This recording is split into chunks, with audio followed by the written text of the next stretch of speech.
जय माता दी फ्रेंड्स। आज 10 बज गए हैं और अभी तक सूरज नहीं निकला है। और ये रल्ली जी और टफ़ी को देखिए, ये रल्ली जी के घुटने पे सिर रख के कितने आराम से सोई हुई है। और आज अभी तक अंधेरा हो रहा है, 10 बज चुके हैं।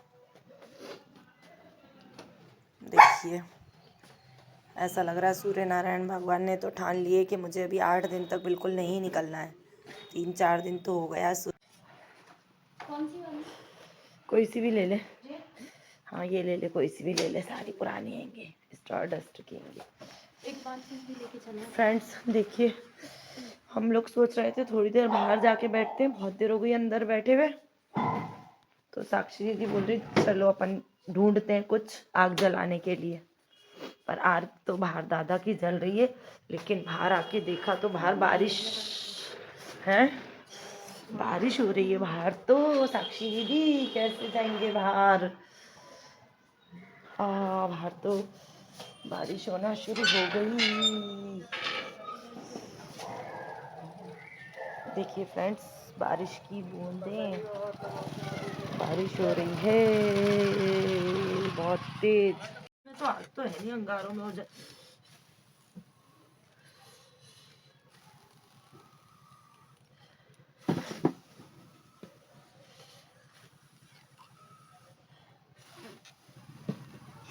यार ये कागज आग क्यों नहीं पकड़ रहा?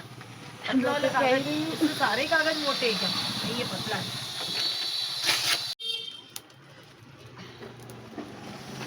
बड़ी मुश्किल से आग जली है यार।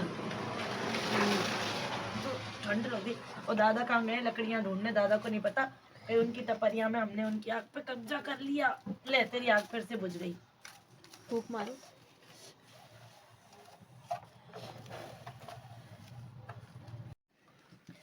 फाइनली देखो, हमने इतनी मेहनत करके आग जला ली दादा के साथ में मिलके। हमारी आग जल गई। दादा दादा कागज तो बुझने वाले हैं भाई। लकड़ी आग पकड़ ले एक बार, फिर ठीक है। देखिए हमारी आग जल गई। और आज इतनी ठंड में तो आपके पास इतना अच्छा लग रहा है, पता नहीं सूर्य नारायण भगवान कब निकलेंगे। वैसे ये ठंड तो अच्छी है दादा, है ना? फसल के लिए अच्छी है ना? हाँ, तो बस फिर तो पड़नी चाहिए ठंड, फसलें अच्छी होनी चाहिए। हाँ, और साक्षी दीदी बढ़िया, ठीक ठाक हो? जुकाम हो गया। जुकाम हो गया? सर्दी तो नहीं लग रही? नहीं, फिर ठीक है, जुकाम तो चलता रहेगा। आंटी को भी हो गया, देखो। हाँ, मेरी नाक बह लाल हो रही है। गई, नाक लाल हो गई मेरी तो बहुत जोर से। सर्दी हो ही रही है ना? तूने पेडिग्री क्यों नहीं खाई? क्यों नहीं खाई पेडिग्री? है गप्पू भैया नहीं है, मैं नीचे चली जाती हूँ तो तू खाना नहीं खाता। देखिए फ्रेंड्स, ये हमारे नन्ना को गप्पू भैया है नहीं और मैं नीचे चली जाती हूँ।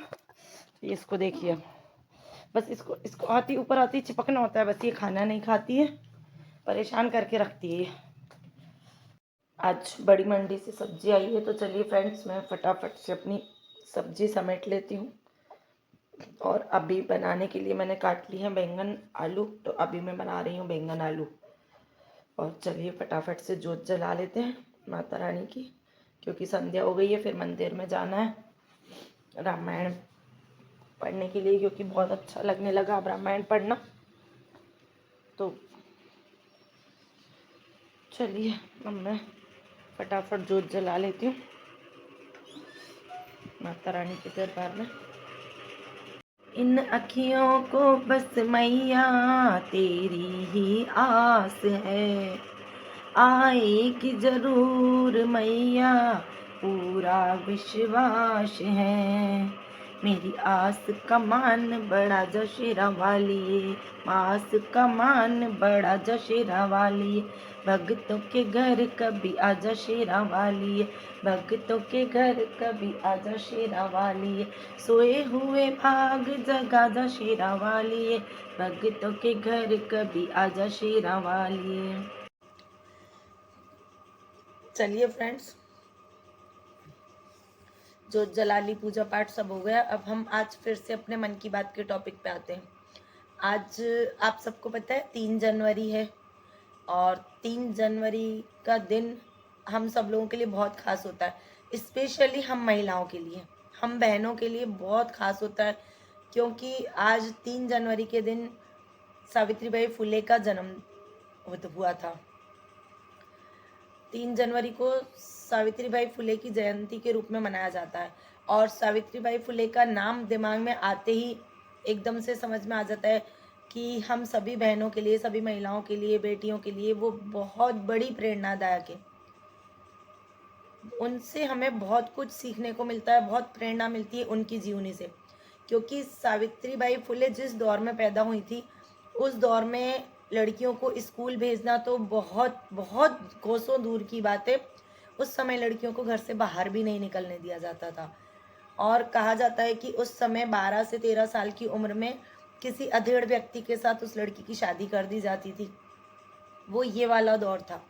उस दौर में सावित्रीबाई फुले ने इतने प्रेरणा भरे काम किए कि उनके कामों से हमें बहुत कुछ सीखने को मिलता है।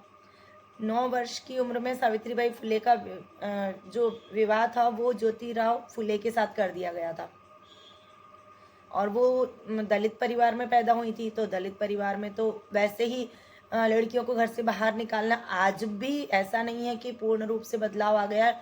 आज भी कई जगह ऐसा सुनने को मिलता है कि लड़का लड़की में भेदभाव किया जाता है, लड़कियों को नहीं पढ़ने दिया जा रहा। बट उस ज़माने में तो अगर लड़कियां बाहर निकलती थी तो उन्हें ऐसे देखा जाता था जैसे कोई उन्हें मृत्यु दंड की सज़ा सुना रहा है। तो उस दौर में सावित्रीबाई फुले ने इतनी हिम्मत की कि 9 वर्ष की आयु में उनकी शादी जैसे ही ज्योतिराव फुले के साथ हुई, तो ज्योतिराव फुले ने देखा कि सावित्रीबाई फुले को पढ़ाई में बहुत इंटरेस्ट है और वो दिल से चाहती हैं पढ़ाई करना। तो उनके पति ने उनका बहुत साथ दिया पढ़ाई करने में।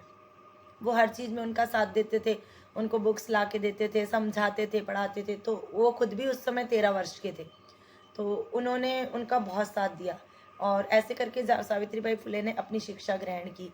जब वो स्कूल कॉलेज जाती थी तो पड़ोस की औरतें उन पर कीचड़ फेंकते थे, गंदगी फेंकते थे।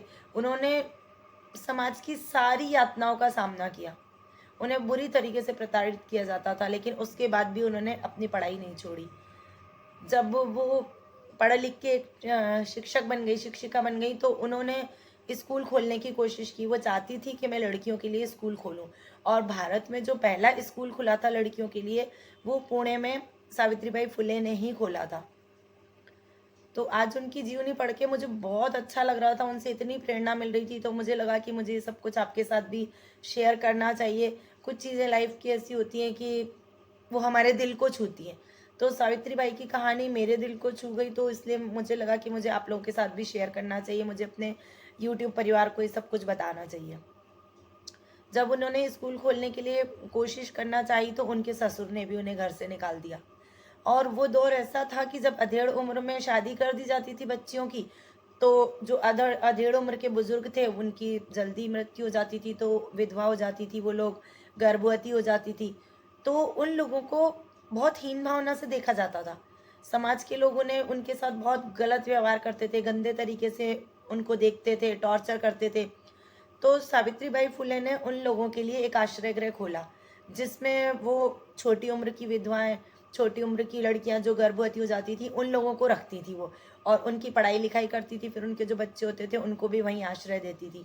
तो इस तरीके से उन्होंने एक समाज सेवा संगठन भी खोला सारी महिलाओं के साथ मिलके, और एक आश्रय गृह भी खोला।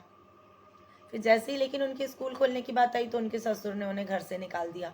अब दोनों दंपत्ति, ज्योतिराव फुले और सावित्रीबाई फुले, दोनों दंपत्ति स्कूल खोलने के लिए जगह तलाश करने लगे। तब फातिमा शेख और उनके भाई उस्मान शेख आगे आए, और उन्होंने उन्हें अपने घर में एक कमरा दिया जिसमें सावित्रीबाई फुले ने स्कूल स्टार्ट किया। उसके बाद में जब उनका स्कूल स्टार्ट हुआ, लड़कियां आती थी तो वही लोग उनको गंदे कीचड़ और कपड़े फेंकते थे, वो पत्थर फेंकते थे। जब वो स्कूल में जाती थी पढ़ाने तो अपने बैग में हमेशा एक साड़ी साथ में रख के लेके जाती थी, क्योंकि उन्हें पता होता था कि कभी भी कोई भी कीचड़ फेंक के मार देगा। तो वो स्कूल में जाके अपनी साड़ी दोबारा से बदलती थी, फिर बच्चों को पढ़ाती थी। इतना संघर्ष उनकी ज़िंदगी में रहा, इतनी संघर्ष वाली ज़िंदगी उनकी थी। आज के दौर में तो हमें सारी सुविधाएं हैं, लड़का लड़की का भेदभाव खत्म हो गया, मतलब बहुत पॉसिबिलिटीज़ आ गई हैं कि आज के दौर में लड़कियां बाहर जा रही हैं, पढ़ने जा रही हैं, सब कुछ कर रही हैं। बट उस दौर में अगर यदि वो हमारे इस समाज में जहाँ इतनी कुप्रथाएं होती थी, बाल विवाह होता था, सब कुछ होता था, उसमें अगर वो निखर के आगे आई और आज भी उनका नाम इतिहास के पन्नों में स्वर्णिम अक्षरों से अगर लिखा गया है, तो हमारे लिए ये बहुत बड़ी बात है। और आज मेरा मन कर रहा है सावित्रीबाई फुले को एक सल्यूट करने का, क्योंकि उन्हीं की वजह से आज हम लोग पढ़ पा रहे हैं। पहला गर्ल्स स्कूल उन्होंने ही खोला था और लड़कियों ने पढ़ाई वहीं से शुरू की थी। तो ये चीज़ सावित्रीबाई फुले की बहुत अच्छी है। फिर उसके बाद महाराष्ट्र में जब प्लेग फैला, तो उन्होंने प्लेग के दौर में जब लोग एक दूसरे को टच भी नहीं कर रहे थे, तब सावित्रीबाई फुले और उनके पति ने सारे बीमारों की इतनी दिल से सेवा की। और एक बच्चे को प्लेग हो गया था, उसकी जान बचाते बचाते सावित्रीबाई फुले की मौत हो गई। उनकी मृत्यु प्लेग के कारण ही हुई थी और उनकी मृत्यु का कारण भी यही था, समाज सेवा। मरते दम तक उन्होंने परोपकार के काम किए। उनका ये परोपकार, उनकी जो समाज सेवा की प्रवृत्ति, उनका नेचर, वो सब कुछ हमें बहुत कुछ सिखाता है। उनसे हमें बहुत प्रेरणा मिलती है। तो मुझे उनके जीवन से बहुत कुछ सीखने को मिला। जब मैंने उनके बारे में पढ़ा, उनकी जीवनी, तो मुझे लगता है कि आप लोगों को भी उनके जीवन से बहुत कुछ सीखने को मिला होगा। और उनकी सावित्रीबाई फुले के बारे में जितना मैं कहूँ उतना कम है, क्योंकि हम आज के दौर में अगर हम इतना संघर्ष नहीं कर रहे, उन्होंने उस दौर में कितना संघर्ष किया। तो हेड्स ऑफ है सावित्रीबाई फुले को। और प्रधानमंत्री मोदी जी ने भी परसों मन की बात में सावित्रीबाई फुले का जिक्र किया था, तो मुझे बहुत अच्छा लगा था। और वहीं से मोदी जी के मन की बात सुन के ही मेरे मन में भी आया था कि मैं भी 3 जनवरी को सावित्रीबाई फुले की थोड़ी सी चर्चा करूँगी। तो आपको अगर यदि मेरी बातें अच्छी लगी हों, तो मेरे ब्लॉग को लाइक और सब्सक्राइब ज़रूर करें। और मिलती हूँ आपसे थोड़ी देर बाद। अब मैं जाऊँगी बड़े मंदिर, वहाँ से आने के बाद आपसे मिलूँगी। थैंक